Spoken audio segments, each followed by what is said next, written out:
ভিডিওটি শুধুমাত্র প্রকাশিত সংবাদ ও জনসমকক্ষে থাকা তথ্যের ভিত্তিতে প্রতিবেদনধর্মী উপস্থাপনা, তদন্তাধীন বিষয়ে কোনো দাবি ও প্রতিষ্ঠিত সত্য হিসাবে উপস্থাপন করা হয়নি। ভরত তেওয়ারি ছিলেন একজন অত্যন্ত ছোট্ট গ্রামের ছেলে, ক্রান্তিকারী সমাজসেবক যোদ্ধা, যে নিজের কথা না ভেবে সমাজের জন্য লড়াই করত, সমাজের মানুষের জন্য আওয়াজ ওঠাতো। তেমনি একটা কাহিনী তুলে ধরলাম আপনাদের মাঝে। ভরত তেওয়ারি অন্যায়ের বিরুদ্ধে এক কণ্ঠে উষা। এটি একটি কাল্পনিক সামাজিক কাহিনী। বিহারের এক ছোট্ট গ্রাম, চারিদিকে নদী, সবুজ মাঠ আর সাধারণ মানুষের জীবন সংগ্রাম। সেই গ্রামের ছেলে ছিল ভরত তেওয়ারি। ছোটবেলা থেকেই সে অন্যায় সহ্য করতে পারত না। গ্রামের রাস্তা ভেঙে গেলে, স্কুলে শিক্ষক না এলে কিংবা বন্যায় মানুষের ঘরবাড়ি ভেসে গেলে সবার আগে ছুটে যেত ভরত। একদিন ভয়াবহ বন্যায় গ্রামের বহু মানুষ গৃহহীন হয়ে পড়ল। সরকারি সাহায্যের তালিকায় অনেক অসহায় মানুষের নামই ছিল না। সবাই হতাশ হয়ে বসে থাকলেও ভরত মোবাইলে ভিডিও করে সমস্যাগুলো তুলে ধরতে শুরু করলো। ধীরে ধীরে তার ভিডিও হাজার মানুষের কাছে পৌঁছতে লাগলো। ভরতের জনপ্রিয়তা বাড়ার সঙ্গে সঙ্গে কিছু প্রভাবশালী লোক অসন্তুষ্ট হয়ে উঠল। তারা চায়নি গ্রামের দুর্নীতির কথা বাইরে প্রকাশ পাক। ভরতকে নানাভাবে ভয় দেখানো হলো, কিন্তু সে থামল না। এক রাতে গ্রামের এক বৃদ্ধা তার কাছে এসে বললেন, বাবা, তুই না থাকলে আমাদের কথা কেউ শুনতো না।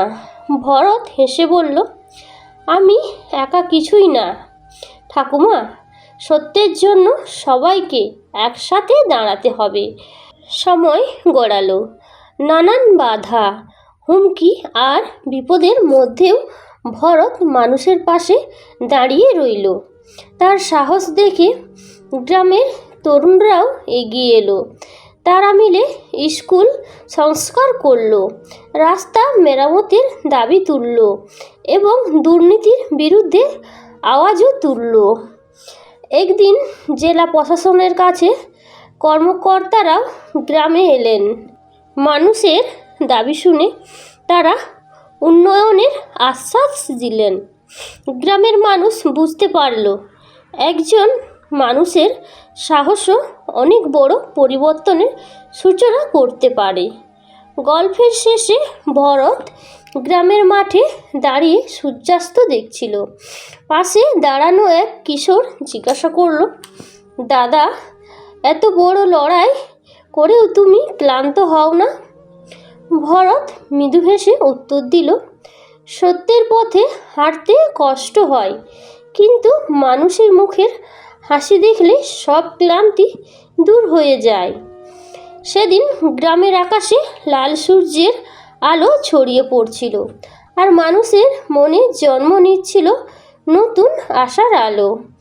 2026 সালের জুন মাসে বিহারের ভোজপুর জেলায় তরুণ সমাজকর্মী ও সোশ্যাল মিডিয়ার অ্যাক্টিভ ভরত তেওয়ারির মৃত্যুর খবর ছড়িয়ে পড়তেই গোটা রাজ্যে তীব্র আন্দোলন সৃষ্টি হয়।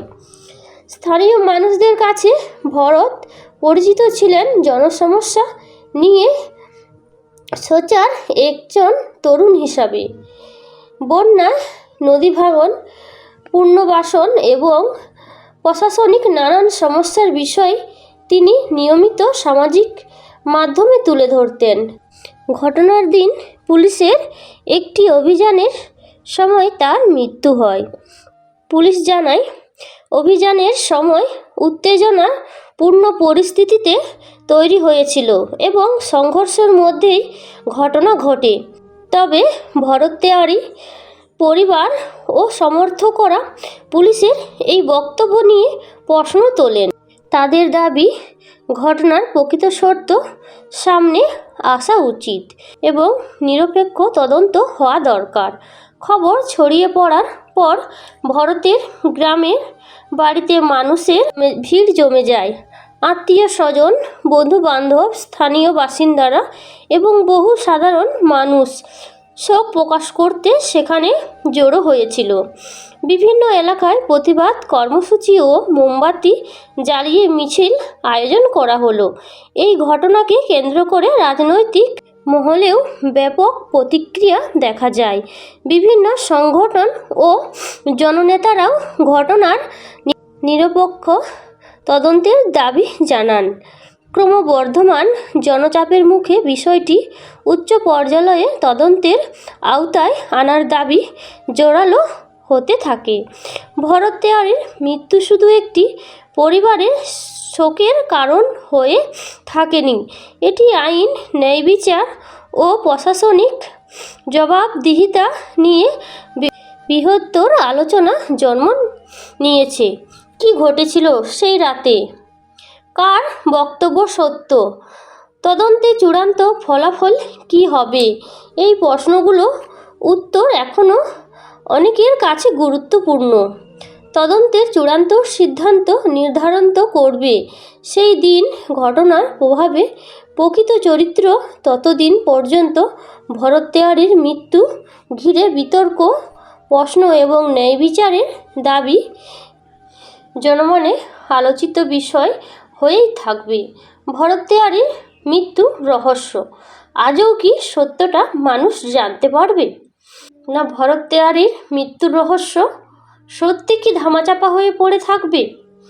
ওপরের লেখাটি প্রকাশিত সংবাদ ও জনসমক্ষে থাকা তথ্যের ভিত্তিতে প্রতিবেদনধর্মী উপস্থাপনা।